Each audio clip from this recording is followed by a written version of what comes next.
All right, you guys, welcome to yet another exciting episode of the Online Prosperity Show. And if this is the first time you've been on this particular show, just remember that this is the number one place where we unpick the real stories, the strategies, the mindsets behind people who are transforming lives and building movements and also creating impact in ways most people only talk about. I'm your host, Prosper Taruvinga.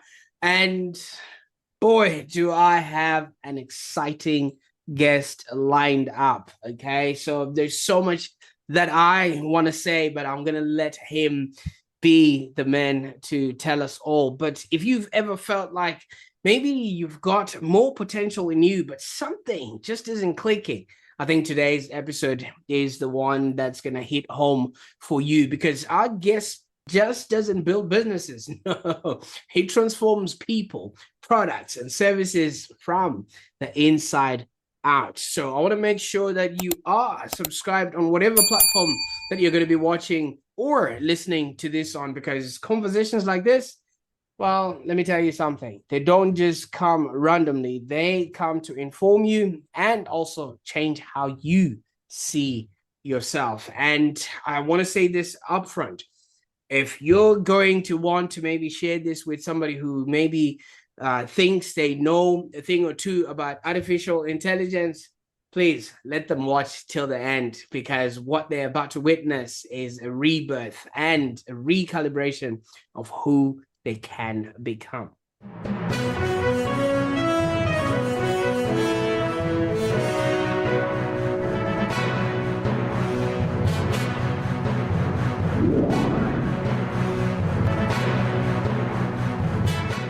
Now, I've already told you this is going to be an exciting episode, and today we've got the one and only Douglas Hamandishe. Douglas, welcome, brother. Thank you very much, and I'm deeply humbled. And I must say, everything you just said. Oh my God, that's a fantastic intro, and one that does set this scene up perfectly for a dynamic conversation. I must give you your flowers as well, Prosper. You created a platform here for brilliant conversations to be had. We're here to get outside the bones, but inside the flesh of human beings. That place that you cannot scratch and get relief, that constantly urges you to keep on scratching. So that's what we want to do today. We want to get outside the bones, but inside the flesh when it comes to who we are and our place in the world and technology. Absolutely. And Douglas, there's no prompt for that, right? It's something No that problem. is, from Yeah. what I've been hearing in the whole world and in this universe, everybody has been saying, oh, there's got to be a prompt for that, or you can get an agent for that and things of that nature. But the agency that we now have for us to work towards the transformation of not only our products and services, but for who we're becoming in the future of all this technology, I think this conversation is long, long overdue. Now, no pressure for today, though, Go you ahead. know, absolutely, because obviously you're just somebody who, obviously, you talk about transformation, right? But it's not just talk. You've actually lived it. You've come from counseling to writing a book to raising a family, and now you're literally stepping in to help others leverage AI, you know, in a very transformational and personal way, something that I haven't heard anybody speak about, because what people are talking about literally is the pixels and the actual usability of artificial intelligence. They're not talking about the human who's actually driving and creating those prompts, because garbage out. So I can't wait to jump into this. Now, tell us a little bit about your journey, obviously, just so that people have an understanding who haven't heard about you and want to get just that fine line of who Douglas Hamandishe is. My name is Douglas Hamandishe. My early childhood, I grew up in Zimbabwe in a place called Mutoko in the middle of a war zone. That was Rhodesia before it became Zimbabwe after independence. So my baptism to life was seeing humanity at its worst, literally. So when you have that sort of christening of despair, of barbarism, you know, it does set you up for a different way of framing life. So we arrived in the UK as refugees, me and my sisters. So we lived that life, and I still frame myself as a refugee. I am a refugee. I will never run away from that perspective, but that allows me to see things the way I see things, which is different. So I'm all about cohesion and integration. But where you're from is equally as important as where you're at. Yeah, where you're at is very important, but the journey that you go on, as long as you've reconciled those lessons, you can add value to whatever situation you're in. There's a quote that I always use by Jay-Z: no matter where you are at on God's green earth, you are who you are. So although I had that upbringing and growing up in the UK as refugees, my sister, bullying, harassment, trying to identify who I am through those challenging stages. You go on a mission, you identify with different cultures, you think you belong. And they show you quickly you don't belong. Or you try different sports, and some that go well for you, some that don't. But one of my first lessons I got as a kid was we were the first family on our street to have VCRs, video cassette recorders. Here's where I'm going to geek out. And I frame myself as the first human remote control. Because for those of you who remember back in the day when we had VHS and Betamax, those were two competing technologies. I'm going head to head. I had uncles that had different systems. So they used to battle all the time who had the best platform, all that kind of stuff. So imagine a young kid, 6, 7, 8 years old, growing up, this to this, down the stairs to go and change the channel, tune in the VCR. Although we had a remote control, that remote control never worked. We're talking about really ancient and antiquated technologies there. So I had an early baptism, should I say again, in technology from that early stage. So friends of mine would come to my house, we'd watch videos, we record things on television. So I was seeing how this changed relationships, how it opened up opportunities for me from a very young age. And I continued that as I've grown up. I've always wanted to be the first to embrace technology. I'm an early adopter, and I advise very quickly, I know it's controversial, but I see people my age hold on to the latest iPhone, whatever it is, 16, whatever the latest Android device is, the latest, but their child's got the most ancient phone and they wouldn't know what to do with it. But if you look at those children, they're coming to the world with a tremendous amount of ability and knowledge already when it comes to technology. And that same parent will go to the child, ask the child how to remove emoji, how to set up their phone. But the child is the one with the most. So there's something to be said about reversing our mindset when it comes to technology and exposing young children to technology. Yes, to guardrails. You have to guard what they have access to and all these things.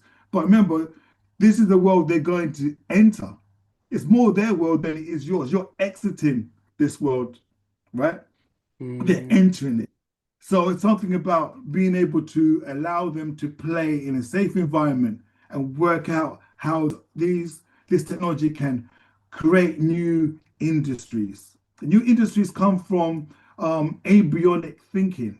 Embryonic thinking. It doesn't come from thinking things as they are, because most adults are really pretty set, right? In the way we think about things. But only a child can really totally reimagine whole industries, how to communicate. They create new languages every single day while we are struggling to keep up. So I'm a firm believer in that. So growing up through that technology, so I studied what's called mechatronics as a young adult, which is a fusion of all engineering disciplines. Mechatronics stands for mechanical, electrical, computer design, testing, and engineering. So you get the whole gambit of different technologies there, where if you were to go back 100 years, every one of those specialities was separate institutions. The mechanical engineers would not communicate with the electrical engineers. Electrical engineers wouldn't speak to, say, computer engineers. Every one of these disciplines was separate. So the Japanese Toyota came up with that concept. Let's train our engineers to understand all engineering disciplines. That way they can create a car from scratch to the production line, from concept to the production line in a far quicker time because all the engineers understand the whole cycle of engineering. While the Western philosophy was very much you stick to one lane, stick to one lane, stick to one lane. Hence, you can have cars that, as a young boy growing up, say, "Oh wow, that's a fantastic concept car." Never made it to production because that concept engineer had no understanding of fluid dynamics, mechanical engineering, stress engineering, all the other disciplines you need to know before you can build that thing for real. But yeah, so I studied that. From there, the UK was going through global, and other countries were going through what's called a recession. So a lot of manufacturing was stopping. So although I had this fantastic skill set, we were building cars to order. So I diversified in psychology because at the crux of being an engineer, the heart of an engineer is a psychologist because your raison d'etre is how can you improve the human experience? But a lot of people don't understand that. That is a raison d'etre for all engineers. How can you improve the human experience? So I went to study psychology, then through psychology, went to mental health nursing and whatnot. From there, medicine was become digitized. I just happened to show up at the right time when treatment care was become digitized. So I started working digital transformation, creating systems, supporting organizations that want to sell into the NHS and other health care settings.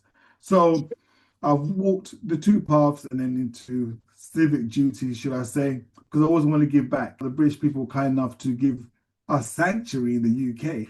Right. So I'm always been keen to give back.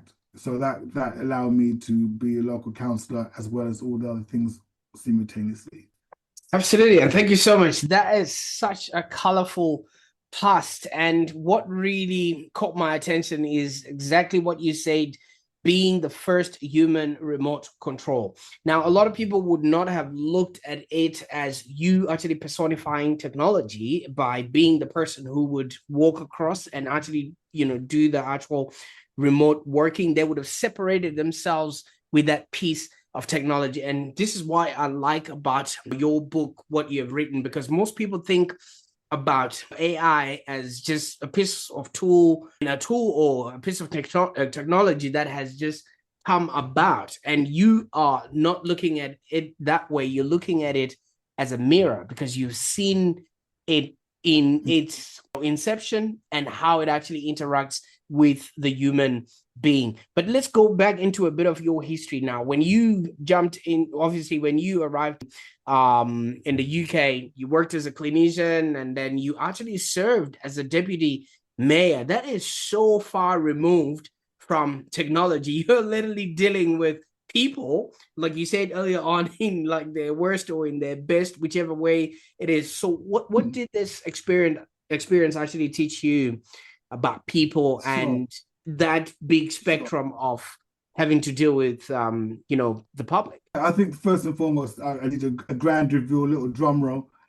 I'm actually mayor-elect as well for 2026, 2027. So now I'll be the mayor from May 2026 to May 2027. So I've actually graduated out of the deputy mayor role, mayor. But I think fundamentally, what this taught me starts with it's just a simple activity that I think everybody who listens to this podcast must do. You write your name on a piece of paper and you put a box by it. And then you write someone else's name, pick any other name at random. The first name that comes to your head at random, and put a box by it. Then I want you to put an X in the box of who would you want to vote for. That if you put a vote, an X in the name of somebody else, here's where the problem lies.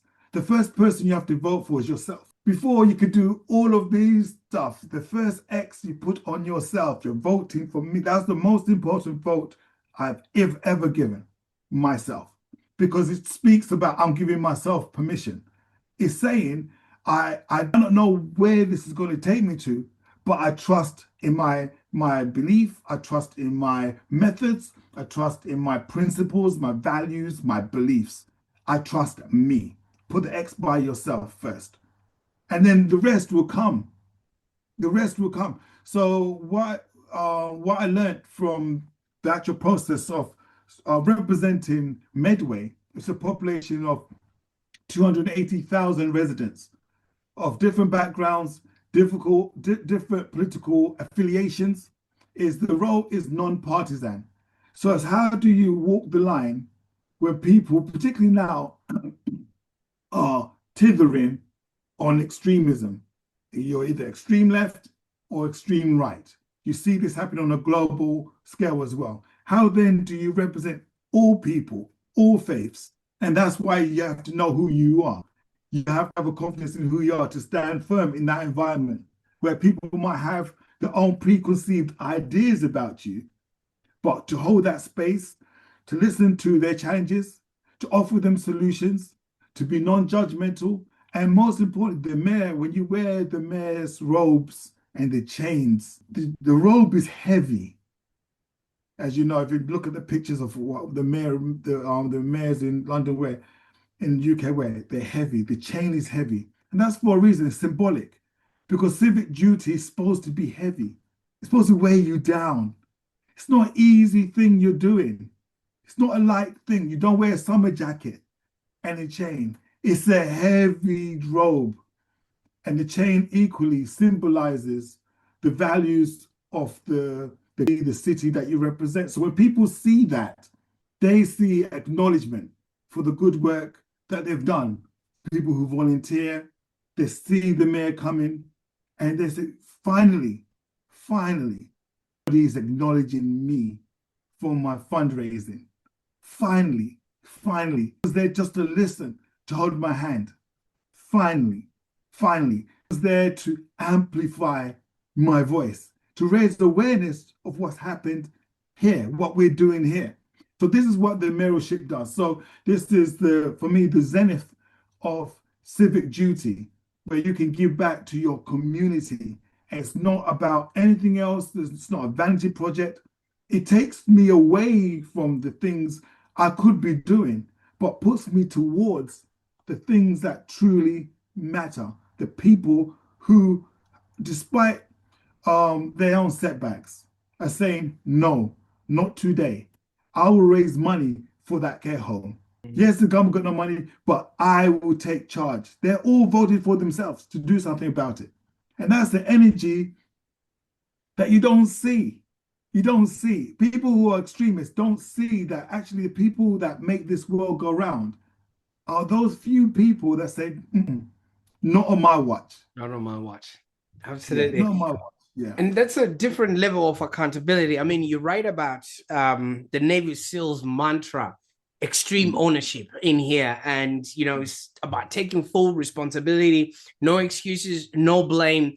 A lot of people resist change and they're just like, you know what? I think this is meant for other people, not necessarily for me, and things like that nature. So in your own maybe journey or things like that, did you ever have times where you had fears when you were stepping into spaces like this? Because it's not every day that you see somebody who came from where you came from wearing those heavy chains in a place that you're in right now. That's such a beautiful question. And I can say it now with full confidence because I'm there, right? So I can I can respond in a way that says, I always knew I could do it, blah, blah, blah, blah, blah. But from a young age, I'll do this with all frankness and honesty. I grew up watching a lot of athletics.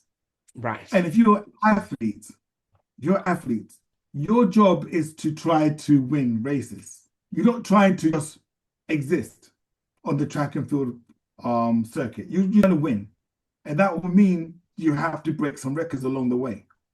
So if you were to break a record, think about the mindset that individual has to go through. Right. They have to reconcile that it hasn't been done before. There's nobody that's broke that record before. So no point in looking for somebody that looks like you, because that person doesn't exist. Somebody can come, Australia got some hot 100-meter runners, some young talents coming out of Australia. But who knew that Australia will have athletes that can run almost 10.2 seconds, age 16. I forgot the young person's name, but look it up. But who knew? But talent can come from anywhere. So if you're waiting for somebody to look like you, Right. For me, that is hubris personified. That's a vanity project. You have to look like me. Who are you? Do you understand? My energy isn't a manifestation of anything physical. Mhm. Like recognize you don't see the shape of my nose, my ears.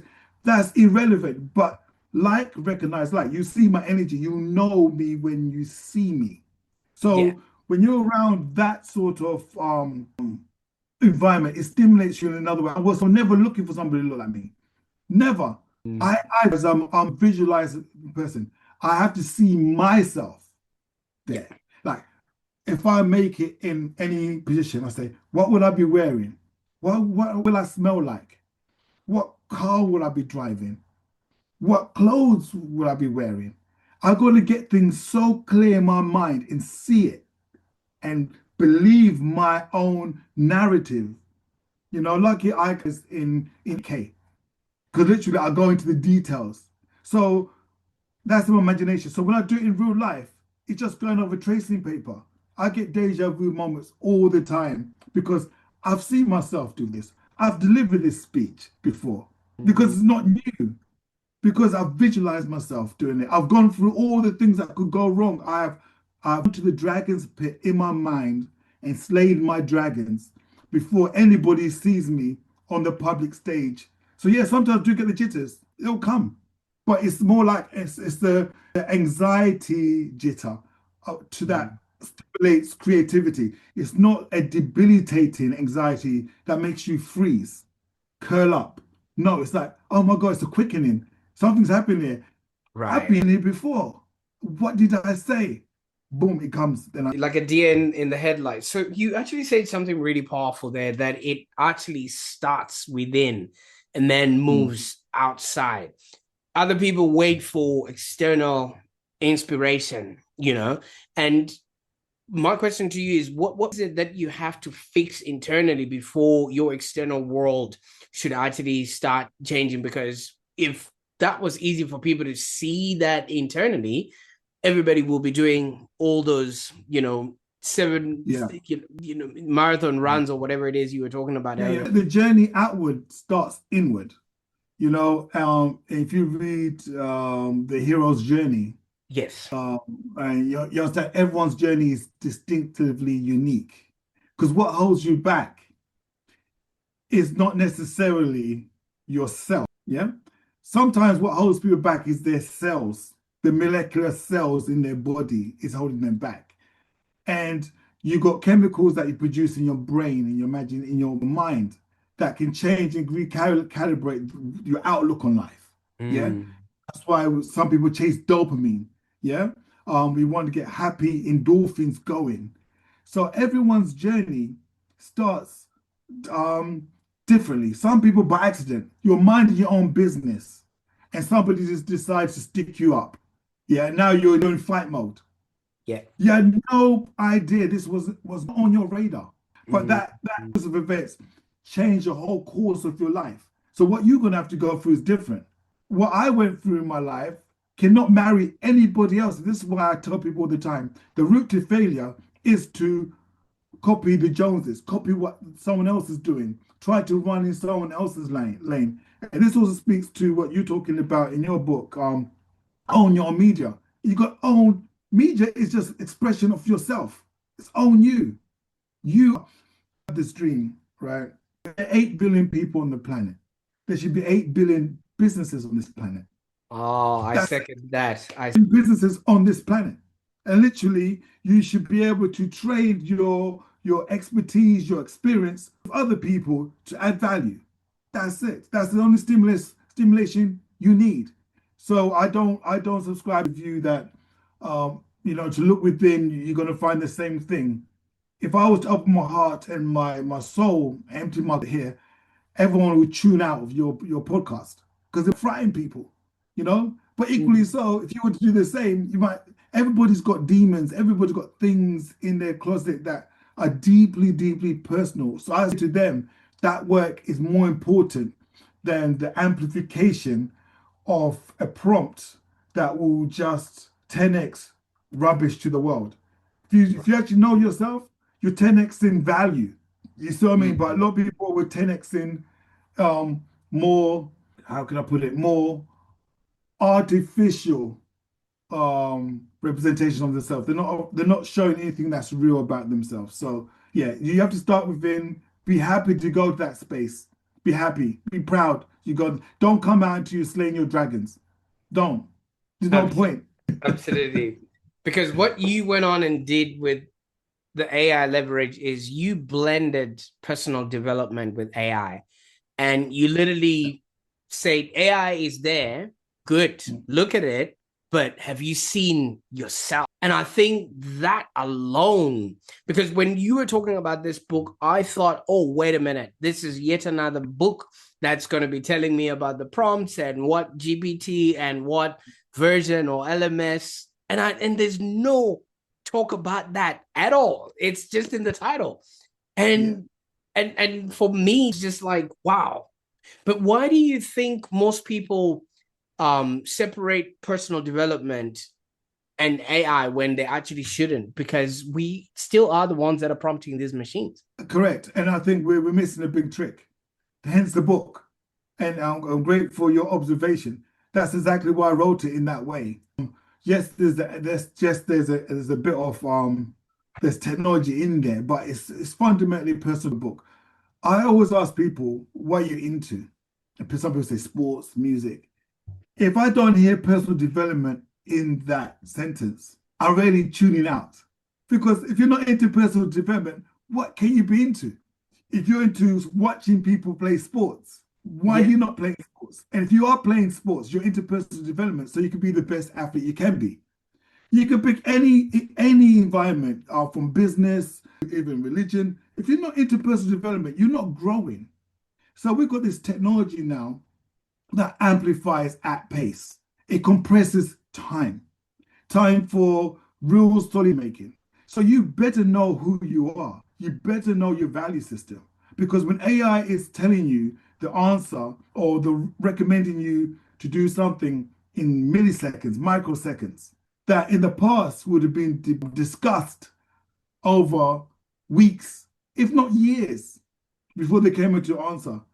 Now is the time to truly understand your values, your principles, and your beliefs. And make sure that whatever decision you make, they'll talk about human in the loop. No point in putting the human in the loop if the human in the loop is under the same time pressures as the AI. AI gave the answer like that. Oh, we've got a human in the loop. Guess what? 130 kids get bombed in Iran. Yeah, because the AI gave the answer quickly. And the human in the loop also is under the same pressure now as the AI. So you got the data. You got no chance to have quality engagement with that information, an informed decision. Is that really a school full of kids? Is it worth bombing that place? You see what I mean? So we see that in war, which is, I have to put in there, one of the is to fight each other. It's a human thing, barbarism, but it's a human thing that we do. So when we've got technology now that compresses the time for us to do harm to each other, we have to be thinking very deeply about who are the people that finally make that choice, and do they have the right window to have quality time before they will confirm or defer or stop the recommendation AI. That's in war, the same situation in health. Health the same. Should I operate on that tumor? AI said yes, straight away. Gives you probability. Only a skilled surgeon can discern truly, should we operate on this individual to remove that tumor? They're seeing he or she, AI has no lived experience. And have you ever noticed as well, Douglas, when you prompt something AI and you have a totally different mindset to it, it agrees with you. And then you come back with, no, but this is not what I wanted. I wanted it to be like this. And it still agrees with you with something that is exactly the opposite. And it hasn't taken the time to actually see that these things are conflicting. It's just spitting out whatever it thinks you want to hear. So if you don't know who you are yourself, definitely, I think people are being led astray. Now, you've obviously impacted lives in so many different aspects, as a counselor, and now obviously as the mayor that you are now, and in your everyday walks of life. How does what you have done in the real world now sort of compare to the impact that you're making through AI and your book? Okay, yeah, sure. It's the system. Um, I value human to human interaction and engagement over a machine any day of the week. Um, AI should be framed like this. It suffers from hallucinations, we get that, and that's going to improve over the years. But fundamentally, its biggest flaw, it suffers from first date syndrome, right? You're constantly at first date with AI because it always forgets you. The second you come out of your thread, of your prompting, it's forgotten everything. Every new prompt is a brand new interaction. It doesn't recall as such. It recreates all the variables again with its updated processing power. So it's constantly relearning everything that you've done. But you have to live with yourself. You have to live with your consequences. You have to find value in the world that you're in. You have to find a partner. You have to find a home. These are things that there's no AI can replicate. There's nothing, and you can spin up these companies in a second. I've seen it with these agents. You can spin up a company, but selling what? Doing what effectively? That's why there's a lot of noise. There's a lot of gunk, should I say, on the internet, AI driven. But there's also a tremendous amount of value. There is also so I'm trying to get people to extrapolate the value by first and foremost identifying, who they are, because this is why the frame of the book is building purpose, resilience, and success. I've coached so many people that have six-figure salaries, got all the money they could ever want, but not happy. They're not in a happy space. The richest man in the world apparently has a drug problem. What is that about? You understand what I'm saying to you? So being able to find success is the realm for a human being. It's only going to be found in the realm of the human being. And as you said before, when you they give you what you want, what it thinks you want all the time. So you can go in ever decreasing circles and not find what you're looking for until you change what you're doing and why you're doing what you're doing. Absolutely. You know what I'm hearing from all of this is you're not just teaching how to use artificial intelligence in and of itself. You're literally helping them rediscover who they are in a world that is constantly trying to redefine them. And AI can actually be adding to that definition without you knowing. I think there's a statement that says if you want to go anywhere and you don't know where you're going, any road can take you there. And I think this is exactly what everybody's prompting themselves to become, and I quite like it. There's It's noise. quite. They're making noise. They think they're being busy. They think they're being productive, but they're not. They go around in circles. I Mm, remember this space of, I take a look at the stuff I've got in my studio, cameras, lighting, sound equipment, all of these things. These are all degrees in themselves that I've learned over the last 20 years. right. Cinematography, how to light your room, how to manage your audio levels, forget the hiccup I had in the beginning. But all of these things, these are degrees that people are doing degrees right now for all of these professions. So Mm, don't ever discount the journey of learning something to a deeper level. We're at the precipice where you got adaptive learning, where people learn as deeply, as broadly as they want on their own terms. Yet the educational system doesn't know what to do with it. They'll say all 6 years, 7 years, 8 years, at a certain time of the year, you're going to sit down in a hall and write an examination to regurgitate something but that is going to be obsolete the second you do it. So there's a lot of this is why we need real brilliant minds to understand what sort of questions, how are we going to grade intelligence when you got mm, AI? And it goes back to the quality of your why. What problems are you trying to solve? That's the only way you can grade a child now. You can't, because anyone can prompt the same way, get the answer. What problems are you trying to solve and why you'd want to solve those problems? Where is this journey taking you? Now, that is a different question that humanity has never had. Prior to AI, we had COVID, like Right. really lockdown, yeah? But prior to that, we had a lot of young people expressing the individuality. That's why you get movements such as LGBTQ plus and all the variants, because the human was enough to ask the fundamental question, who am I? Am I male? Am I the balls, literally, figuratively, to do something about it? Well, I don't feel like this. I want to be this.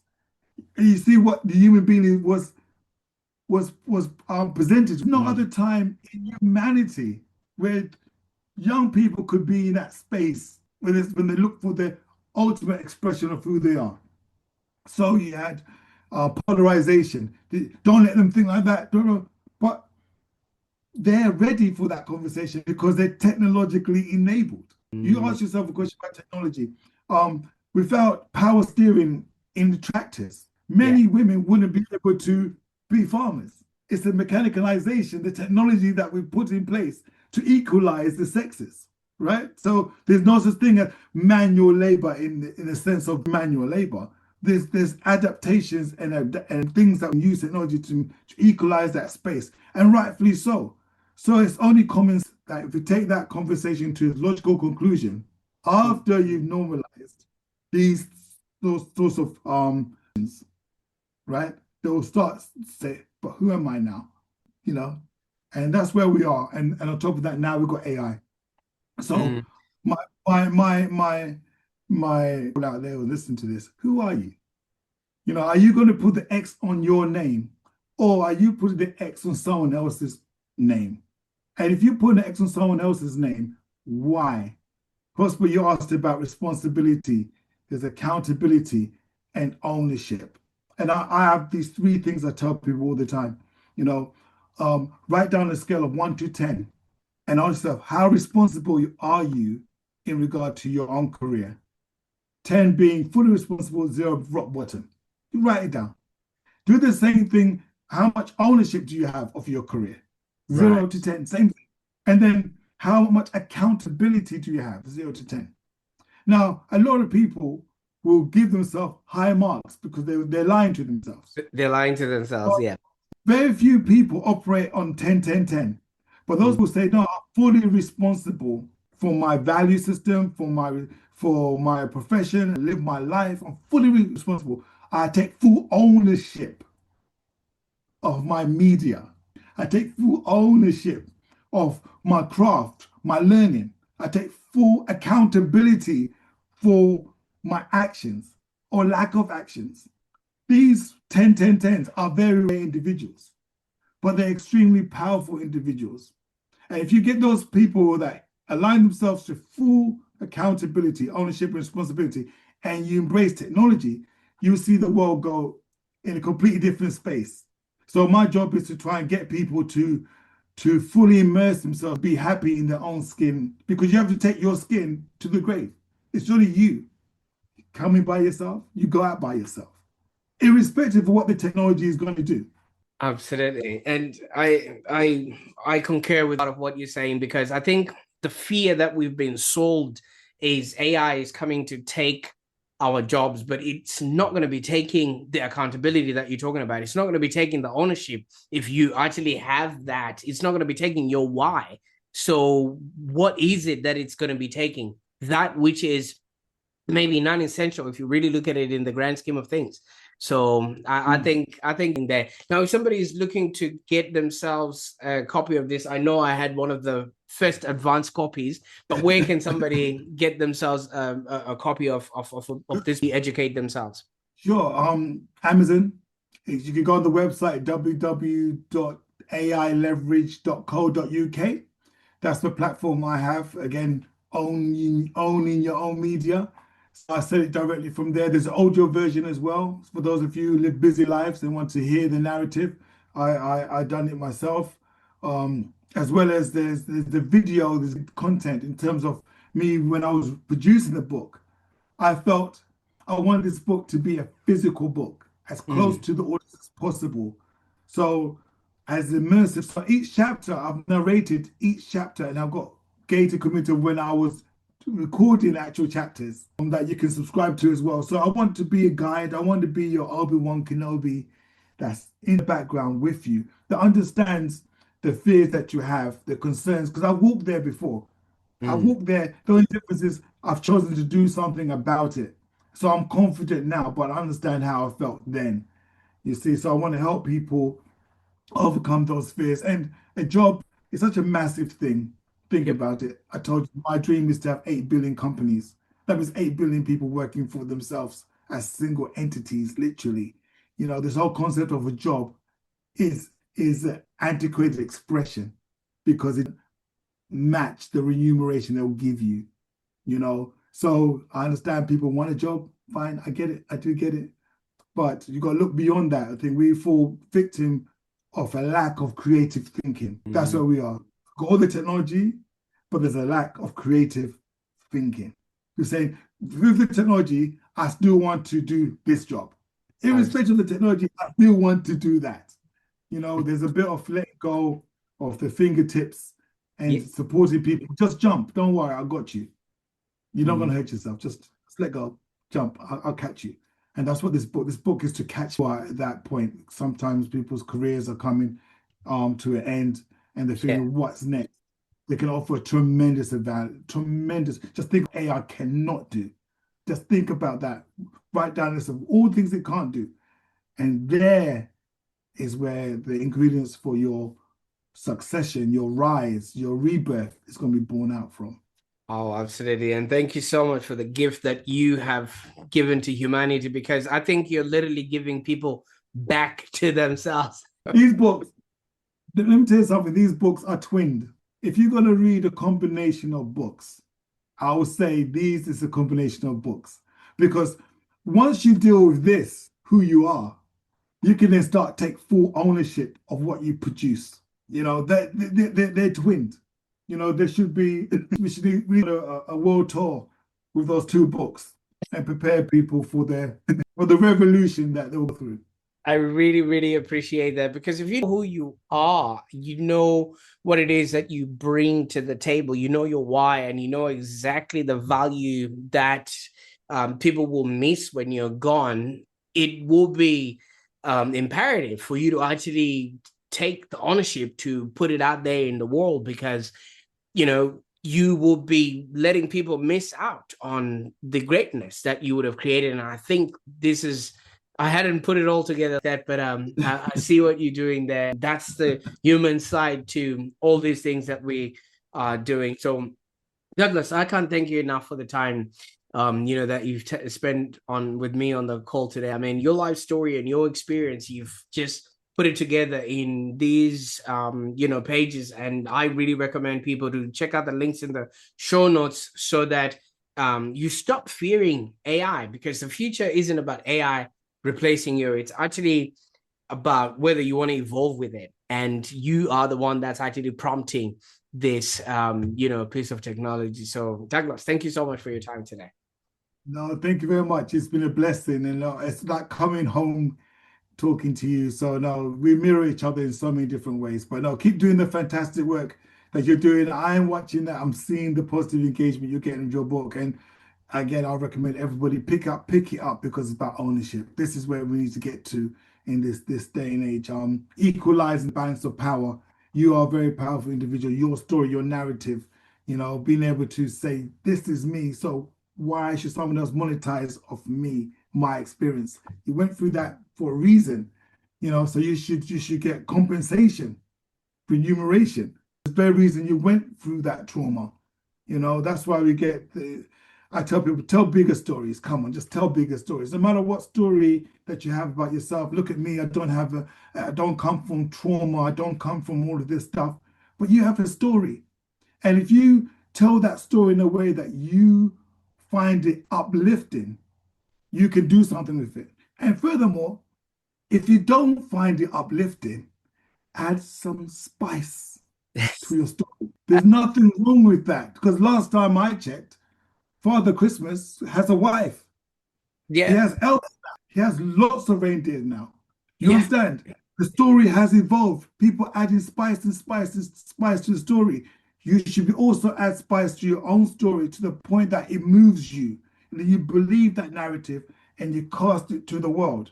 Then you will see things open up. Everybody must be telling themselves bigger stories. To start story we tell ourselves, vote for ourselves, and control our own narrative moving forward by controlling your brand. absolutely. And I don't think I think more to that, even though we're supposed to be adding spice, because for those that are watching and listening right now, I think Douglas has really shown us that the real leverage isn't in the technology. It's how you think, how you adapt, and how you actually reconnect with your own purpose. And in the process, deliver that gift back to humanity. And that's how winning is done. And I think you've said it and done it in such a beautiful way that I think a lot of people need to get their hands on this copy. So if you're watching this right now, and if this episode has made you pause, maybe reflect, and even question your own direction, I encourage you to maybe watch this again so you can actually pick up on the nuggets that you missed out on, or share this with somebody who is ready to stop feeling overwhelmed with all this talk about AI and everything else that comes along with it, so they can go within and they can actually flourish. And as Douglas says, let's keep telling bigger stories. I hope this story will change the stories you're going to be telling in the future. In the meantime, bye for now.